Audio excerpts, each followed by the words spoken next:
What is up? MF, we're so pumped. We did it, guys. We got the dang century belt. Not only that, we got 2 top 10s to start the season, to start the Elite Series season at Toledo Bend and Lake Fork.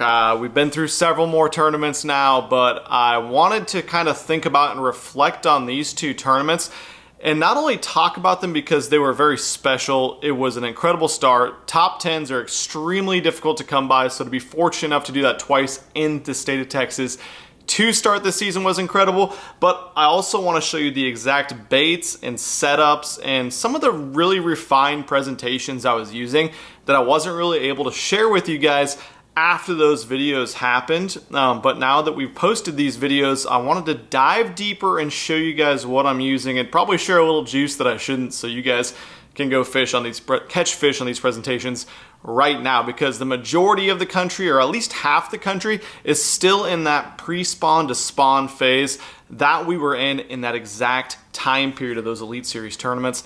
I got a couple little sneaky baits and presentations I got to show you guys that were pretty special, and I just want to freaking talk about how badass these 2 tournaments were. So let's dive into it. So first, obviously, let's talk about Toledo Bend. It was special coming to this event because the last time I had been there, I won the Open there, which qualified me for the Bassmaster Classic, and of course was great for points to get me to qualify for the Elite Series. So day 1, we got a camera on the boat and everything. A lot of hoopla, hype, whatever to start the season with that. And I wanted to come out and get a really good start. I started on an area that was about halfway back in a creek off of a grass edge, and I was throwing, I'll kind of just dive in quick to some of these presentations. I was strolling around with a super light jig head around a grass edge, around some structure where the creek channel swung into some of these grass edge areas, and the fish were staged up, getting ready to move back to do their process. Now, a place like Toledo Bend is so big, so sprawling, that these fish are going to straight up take months to get back there, and there's not one wave of fish. It's not like when I came from up north where literally every fish in the lake, or 90% of the fish in the lake, spawn in the first full moon in May or something like that. Now, these fish will spawn over 3 or 4, even 5 moon cycles, and so there's constantly fish coming into these areas. And that's an important thing to think about, to where you're at a giant body of water, especially down the south like this. You don't need to try to figure out what every fish in the lake is doing. You need to figure out what you're going to be comfortable with, and you need to really dial in to where those fish, especially in a 4-day event like this, where the fish are going to be coming to and not necessarily where they were in practice. And so that's what I had in my mind. I was like, I need to be in areas where not only the fish are coming to me, but I knew it was going to take a lot of weight to win, to be competitive, and I wanted to be able to target specifically the pre-spawn phase fish. Now, almost every fish in the lake was pre-spawn, but I like to target the ones that are staged up, that don't have their minds specifically on, doing that up there. And I wanted to target the ones that were just, still feeding up. So that was a great area to do that in. Now, the main players for that for me was the 6th Sense Juggle Minnow. There are, by the way, there's a ton of awesome new colors. We just put out exclusive colors, this Juggle Minnow. These things have been selling like hotcakes, been blowing them off the shelves, and we decided we need to put a bunch more awesome shad colors, just bait fish imitating colors that are absolutely awesome. But I don't know if color is extremely important, other than I just want a natural bait fish presentation like this. I love this one. See-through on the bottom, shad. It's got kind of a nice blue shimmery top on the top there. And we got a bunch of different hues and stuff on the side as well. Everything I talk about, you can use that MF10 discount code to save you guys some more money on the site. But my exact presentation, exact rigging, and everything we're going to talk about, I get asked so many times about what jig head I'm using. I make almost all my own jig heads when I'm using this technique and another technique I'm about to show you in a second. This is a 1/16 ounce jig head. So that's extremely light, but again, like I said, I was going to share some things with you guys that maybe I shouldn't. I love this light jig head whenever I can get away with it. I go as light as possible. If the wind's not blasting 100 miles an hour, or if the fish are really, really aggressive, or if they're down deep or moving really fast, I will bump up to the other presentation we're about to talk to. But otherwise, this is the deal. The lighter jig head, you see me popping the tip of that rod, it almost lets this bait, you know, kind of just hover up there. It's kind of like the hover juggle method that we also use and used in these events a little bit. But I like that one a little bit more later in the year. Anyway, it allows this bait to kind of stall, to kind of hover, stay up there above the fish's head more so. And to me, that gets so many more bites than just your traditional jig head minnow that is kind of hopping, fleeing around, and falling quicker than I think that a fish that's really smart and pressured would necessarily want to eat. So that's my rig right there for it. Nothing crazy about that. That's still that Victory 10111 hook that I like to throw with this technique. And you guys saw the awesome keeper that I made a video about that is, I think it's the best keeper that you could ever put on a bait.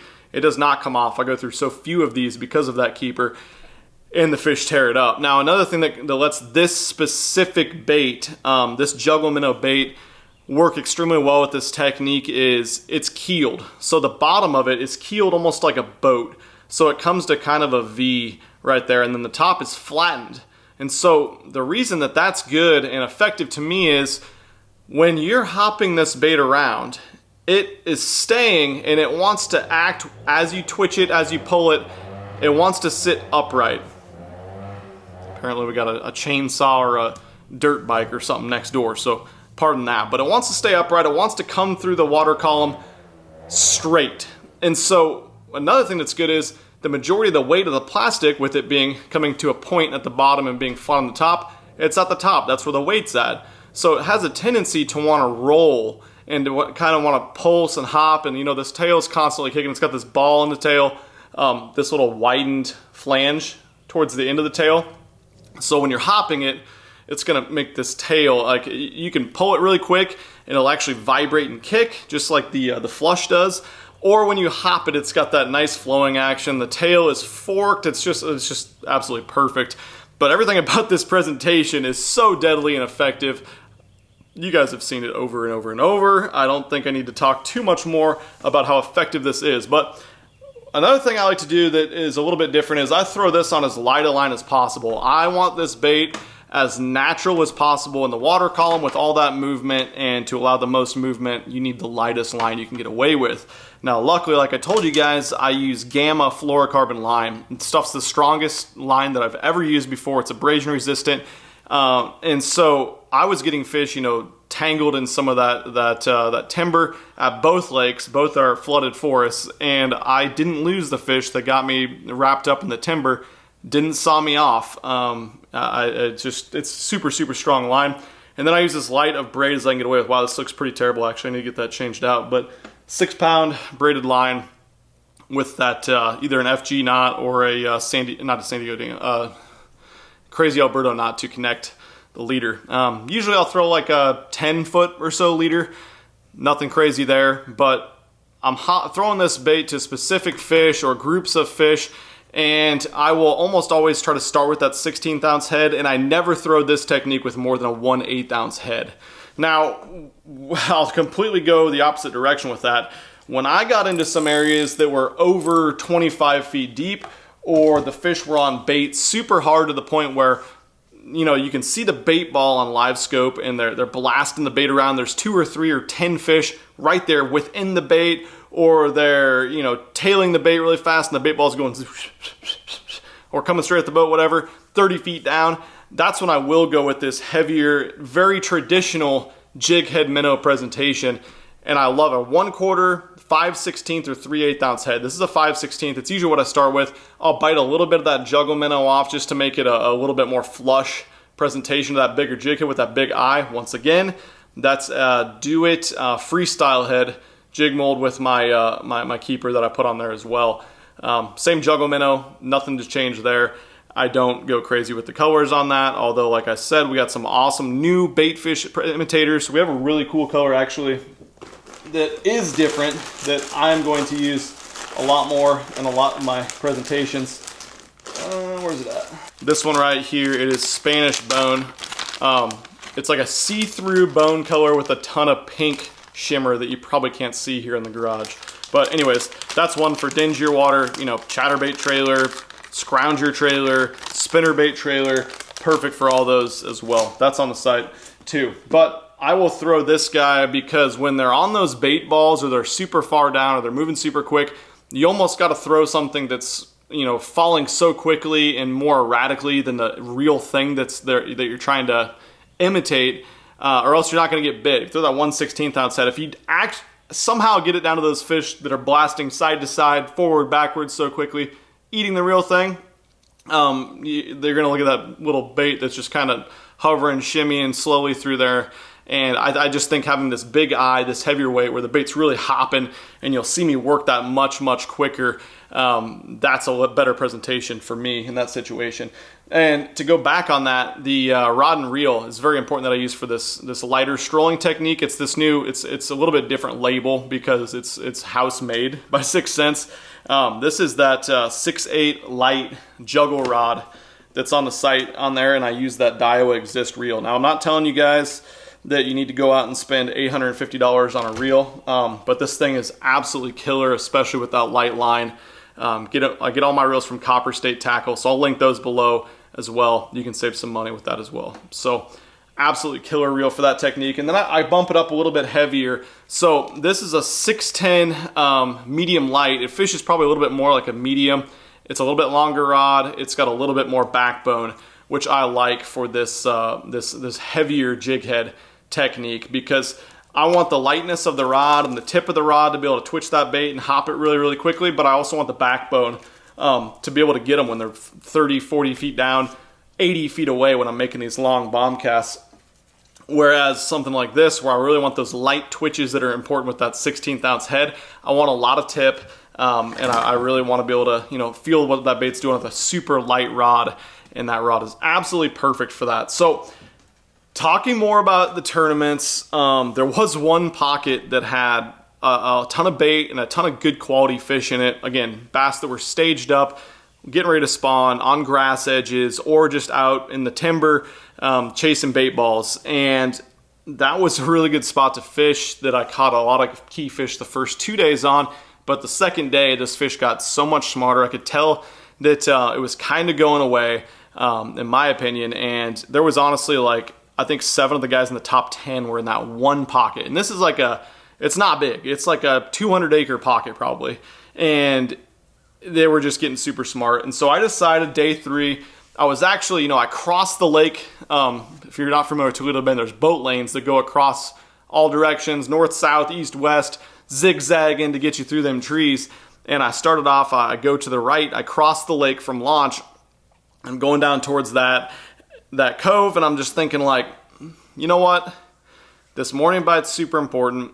When I was in practice, I had a spot on the east side of the lake, this big creek, and I saw a ton of giant fish, but I fished it in the afternoon when I was there in practice. It was slick, calm, sunny, not good conditions to catch these fish because they're smart, they get suspended, they just don't want to bite. So I was like, you know what? I want to fish something I have a little bit more to myself, and this is an opportunity to where I can get back in this tournament, because I think I was in like 18th place after the second day. I can get back in that top 10 and really make some noise. And so I cross back across the lake 3 and 4 miles across, blast down to that cove, and when I get back there, I did a bunch of work with this bait right here. A couple different baits I'll show you in a second. Jerkbait. This is the 106 Silent Provoke jerkbait, and this bait is in the Milliken Ghost color. This creek was way cleaner when I got down there than I thought. I actually took a different bait off and put this one on because it's see-through, because I had like an opaque one, I think Ghost Pro minnow on, and I wanted something that was a little more natural because there was like 4-foot visibility down there, which is really clean for that area of the lake. It was surprising. There was no grass even. This was all timber in this creek. And I fished a big secondary point with drains next to it, with creek channels that ran up against it. And when I got there, I saw what I wanted to see. There was a bunch of big blobs moving around. I couldn't get them to bite, and I finally got one to eat the jerkbait, and it was like a 7-pounder. It was a really, really key fish that kind of got me going down there. And from there, you know, I mixed in both this tiny little 16th ounce juggle on the jig head and this jerkbait, and then I also bumped around with this jerkbait, which is the 97DD. And you guys have seen me just freaking doing damage on this bait in both these tournaments and really fun fishing, filming, whatever, this entire season. This is a newer size. I think for whatever reason, you know, the fish are just really conditioned to this 106, 110 type size. Just a little bit smaller profile, and you'd be surprised how much of a difference that can make. Those fish feel, they see better, I think, than we ever expected them or knew that they could. And just a little bit different presentation size of a bait can make a difference. Plus this thing is a little bit tighter presentation, a little bit tighter wobble when you rip it through the water. And I throw them a little bit different on different setups. So both of them I throw on my 610 medium Milliken rod. That's my only jerkbait rod I use. I love it. It's absolutely killer. And the line is what's really different on these. For the shallow version, I like heavier line. I go throw as heavy line as I can get away with. This is 15-pound Gamma fluorocarbon. I throw it on a Steez reel. Once again, you don't need a $650 reel to throw a jerkbait, but it's got the clicker drag. It's awesome for throwing, you know, lighter baits. Really consistent reel, and I want everything that I can possibly get away with, every advantage I can when I'm throwing little treble hooks to giant fish. So I love it for that. Biggest thing with that is the heavier line. I'm fishing shallower. That heavier line keeps the bait up, gives you more control, and I'm fishing for giant fish in the timber when I'm up shallow in any of these Texas lakes. And so bigger line's a big deal for me on that. But on this guy, I want a little bit more action. I want a little more flutter. It's got that longer bill, which is going to make it have a tighter shimmy. And I need to throw it on some lighter line to give me better cast with it. I feel like this reel, for whatever reason, this SLX DC that I have, old and weathered, and it's a little grindy, not because it needs wash, but because the gears are going out because I've caught maybe thousands of fish on it, and giant ones.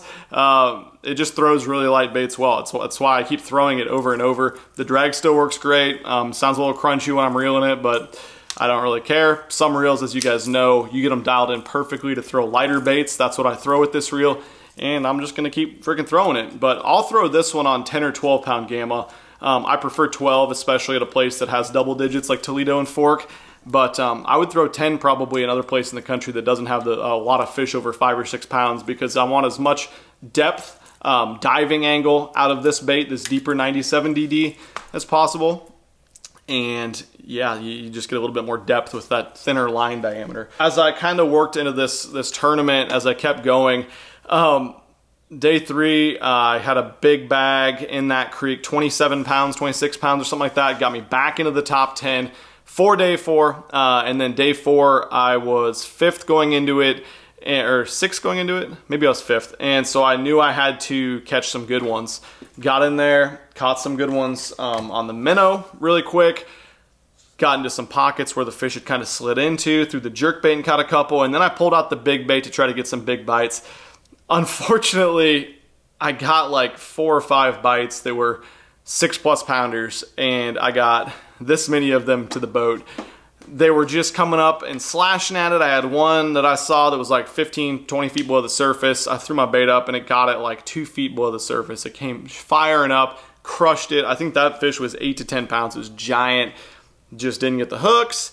And then I had another one. There was a crazy drone shot that Bass Live got. They had their drone up at the time. And I had like a wolf pack of 3 or 4 following it, and finally, right at the boat, like an 8-pounder comes up and crushes it. God, and I bowed into him all the way, and he just unhooked. Part of throwing that big bait, but I think they just were just starting that bite, that big bait bite, and they just were slapping at it weird. They just weren't gulping it. They weren't T-boning it like they need to. And I mean, it's a lot of mass with a 6-ounce glide bait to get them to the boat all the time. So that's the give and take with the swim baits. I probably had the bites that day. I think I needed 34 pounds to win. I probably had 38 pounds of bites to 40 pounds of bites, and that's the way it goes. In the open, when I won at Toledo Bend, I caught almost every fish that bit the big bait, and this one I didn't. And that's the difference right there. So awesome way to start the season. Crowd at Toledo Bend was insane. I got to shotgun a beer, which was awesome. I ate some quail eggs on Bass Live and grossed people out. That was sick. And all in all, just an unbelievable tournament. So much fun. So going into Lake Fork, I knew that things were going to be progressed, I thought, a little bit further, because it had been warm.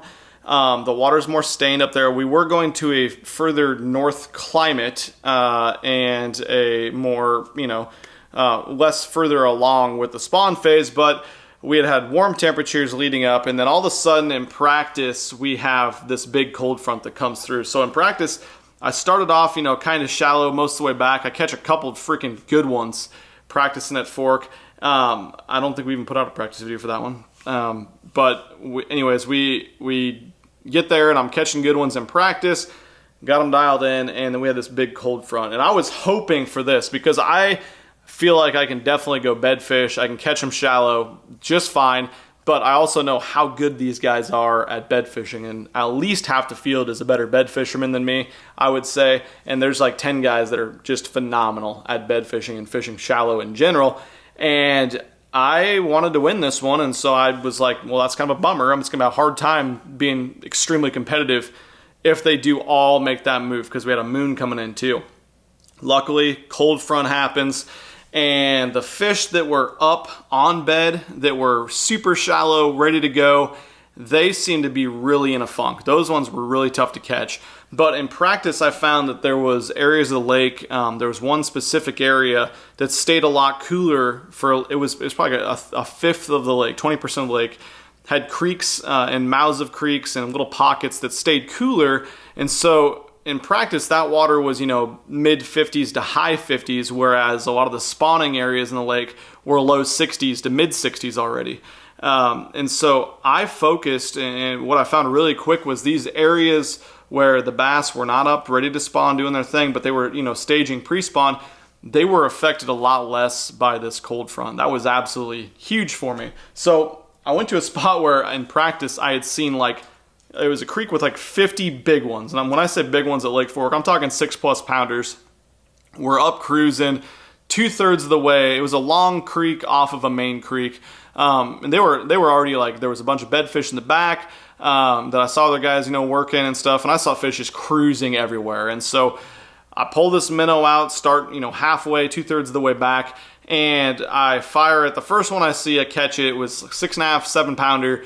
And I'm like, cool, I'm going to keep going back. I'm going to crush these suckers. I keep going back, and they're gone. All of them. There's no cruisers, nothing. I was like, ew, that's not great, probably. And so I blast all the way up the lake to a different creek that was in that section that had the cooler water. And once again, I get to the mouth of the creek. I'm like, I'm going to start in the mouth, go to the back. I caught a 10 pounder in practice, halfway back. And other fish kind of had slid up in the pockets in 5 feet or less. And I pull up in the mouth, and there's giant ones. There's 3 big ones. Throw to one, catch it, big one with the minnow. Throw to another one, catch it, big one with the minnow. And so we had 3 big ones to start, in the first 2 hours of the day, which was awesome. So I kind of start working my way back in the pocket, and I throw jerkbait, shallow jerkbait, up to a tree, and I see one come out and get it, and hook up with it, about a 7 pounder, and it jumps, and I'm like, okay, I'm kind of just taking my time with it because it was on the trebles, but it looked like it was gulped pretty good, and apparently it just came unbuttoned weird and comes off. So that was a bummer, but got a little bit back in the creek, caught a couple good ones, and then I go across on the provoke here, the 106, the silent guy, which, by the way, those fish at Fork on them trees suspended in the timber, so the smartest fish I've ever seen fishing anywhere. You would throw a jerkbait a lot of times, and they would run the other direction as it got close to the timber. They could hear your line going through the water. They could feel the bait coming and knew it wasn't real somehow. They weren't having it. I tried everything. I tried to glide. I did catch a couple on the minnow as the tournament went on, but I went to this other area that I just kind of looked at in practice and seen a few, and later in the tournament, that spot became huge for me. But I had a spot called the Magic Tree that was badass. It was the only tree in this entire creek that was over horizontally. It was this horizontal tree in the column. The rest, standing timber straight up and down. And there must have been 8 to 12, 6+ pounders on this one tree. So I fire a jerkbait in there a few times. They chase it and nothing. And I fire the minnow in there. One comes up and gets it right away. 7 pounder. Fire in there again. I can't remember what it was on, but it might have been a minnow. It was either minnow or jerkbait. Another big one. We go in with a 32-pound limit, and I find out that Pat Renwick from Straycast was my marshal that day. And I get in, I was like, all right, well, how do we do? Because you can't ask your marshals how you do during the event, during the day. You can't look yourself at Bass Track either. And so I was like, well, how do we do once we were checked in? He's like, well, you can't win it on the first day, but you can lose it, and you're still in the hunt. And I was like, still in the hunt? I had 32 pounds and 10 ounces or something. And go in there and realize that there was like 16 bags over 30 pounds. The leader was Taku. He had almost 40 pounds. I was like, oh my goodness. So had our work cut out for us. Days 2 and 3, day 2 had a smaller bag, 25 pounds, where I had a fish at the very end of the day on the minnow, ate it right at the boat, key fish, 6-pounder, that took me from like 22 to 25 pounds, kept me in it a little bit, and then about I was out of the top 10, needed a big day on day 3. Tough day, all day, losing fish, missing fish, and finally at the end of the day, I pull in, throw this minnow to a fish that was kind of in the mouth of this creek, and I was like, that's not a bass. It's fuzzy, not a bass, because I threw at it several times, didn't even move. So I finally was like, started to pan around for different fish and start seeing what the creek laid out like, see if they were kind of moved up in the trees. And I pan over and that fish is still there, kind of swimming away from the boat towards the bank. And I was like, all right, cool, I'll throw one more time at it, whatever. I don't see any other fish. Fire the minnow out at it, and I must have hit it it must have been like right here in its face, and it just sucks it in. I was like, oh God, that's huge. Thought it was a carp or a catfish, and it comes up out of the water, wallers around. It was a 9-pound, 10-ounce bass. Got a big bass that day. Little tiny minnow, 6-pound test. That thing whooped my ass forever, but I finally got it in. And that was crazy. That was an unforgettable moment. That was something I won't forget again. But that took us all the way to 9th place going into the last day. So once again, we got to fish on Sunday. I knew I had to have a big bag to have a chance to even get close to being competitive at winning this tournament, because Trey was leading by 10 pounds over me, I believe. But Lake Fork, I mean, you can legitimately catch a 50-pound limit there, let alone a 40-pound limit. And you never know how people are going to do. We were only getting... I've had so many people tell me ever since this tournament, since the Fork tournament, dude, Fork was incredible. What an unbelievable tournament to watch and follow and see all these giant bass you guys were catching. And it looked really pretty, but the truth really was for that, we weren't catching, 8 or 10 or 15 big ones a day or anything like that and culling up. And, I was catching I would see probably 6 to 10 big ones a day. And, total, we might catch, 8 fish a day. So, we weren't crushing them like it kind of looked like. Other guys might have been a little bit more, but I wasn't seeing or getting a ton of bites. It was just good, giant, quality fish. Can't complain about it when it's a 5-fish limit tournament anyways, but it wasn't as glamorous as it appeared, especially later in the event after 3 days of practice and 4 days of the tournament. Those fish got so smart, and there wasn't that many of them left. Luckily, I thought it helped. This tournament is a special event because Fork has a slot limit. You can't keep anything between 16 and 24 inches. So we had the marshals all have the same official scale on the boat. They weighed them on the boat and let them go. Unless you could bring one in over 24 inches each day. And luckily, I was able to do that twice in this tournament. Had 2 over 24. So that was nice because I think there was definitely guys that probably caught the same fish throughout the event, or someone else's fish that they had caught throughout the event, because there was not enough giant ones for that many great anglers to catch repeatedly and still maintain that amount of weight as the tournament went on, like it did. So day 4, we go out, we fish an area where in practice, when it was warm, there was a pocket, and it was not deeper than 10 feet, a couple 100 yards long, had nice standing timber in it. And I saw, I caught an 8-pounder out of it, 6-pounder out of it, so many giant ones in there. But in the tournament, I had checked it early on after that cold front, and they were gone. They were all pulled out of there, gone. And the ones that were in there wouldn't bite. So I was like, all right, it's been warm now a few days. We're on a warming trend. I'm going to go back there and see what I can muster up. Get back there. Fish are finally back in there, but super tough to catch. Caught a couple good ones on this jerkbait, this shallow 106X in the Milliken's Ghost, and then start twitching the freaking cricket around and hooked a couple giants and lost them. that sucked, but you know, it comes with the territory. Like I said, this rod has a really light tip on it, and I think, you know, this isn't a super light gauge hook. I just like it because of the O'Shaughnessy bend in it. But I think it's, you know, those big ones have really hard mouths, and so you're not going to get this little hook with that little soft tip of the rod into every fish's mouth in the perfect spot. And, you know, watching an 8+ pounder follow your bait on LiveScope and not jumping the gun, really letting that fish get it, you know, not just nip the back of it or suck it in once and then rip the rod real hard, but actually let them, you know, eat it, come towards you, let them absorb it a little bit, almost like a frog bite, and then kind of bow into them and lean into them. And that's not always the easiest thing to do. So, we eventually went back in that creek where I caught the giant one, and there was nothing at the mouth. The standing timber fish were kind of few and far between, but there was a random tree pile where a bunch of trees had been cut down and just in the creek, I think, and tossed in the middle for fish habitat, that there was, 4 or 5 big ones over it, and I throw in there and I catch 2 good ones, 6 pounders, I believe. So absolutely key fish.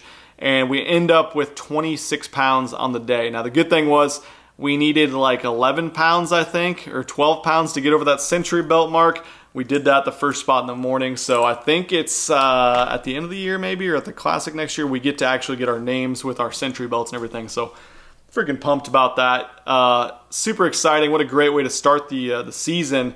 And these baits were all killers, and it's very simple. I know these 2 events, for me anyways, were like straight up LiveScope events. I didn't catch very many fish that I didn't see on the screen. I did catch several that I didn't see on a jerkbait that I was just, throwing at standing timber. I could see up really, really shallow and over grass and stuff like that. But that's not the case in all these tournaments. It was just a tool, a way to catch these fish that were in the perfect moment of pre-spawn, where a lot of them were staged and suspended, that, LiveScope was a tool to be able to catch those fish.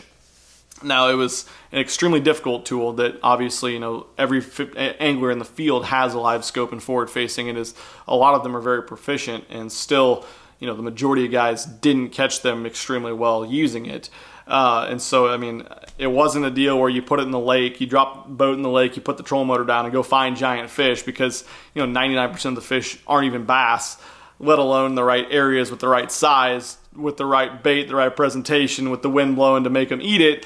The comments and stuff about, being cheating and no skill involved are comical at best. So moving on, you're going to see the Grand Lake Classic tournaments and then the 2 tournaments we just finished in Florida. And you have to let me know in the comments section if you guys want to see recaps of those tournaments as well. And if you like this format, I just wanted to provide a little more context to what's happening. When we're traveling, we just went 10 days without putting a video out, and we did a back-to-back when we're gone 17 days from the house. And that was after I spent several days specifically working on getting content out. So it's hard to get videos out when we're on the road, and I've, forever put out 3 to 5, 6, 7 videos a week. It drives me crazy not to be able to give some more context to my travel with you guys and provide, exactly the presentations and baits that I'm using, and instead just, throw it in the description box, get the video out, move on to the next one. That's not really how I want to do that. So let me know what you guys want to see on these tournaments. I thought this was a good way to kind of talk to you guys. Hope you guys have a great Tuesday here, and I'm going to catch you very soon on the next one. Thursday will be the first Classic video. Thanks for watching this one, Mavericks. I'm out of here. Peace. I'm not sorry. I can't help this love like mine.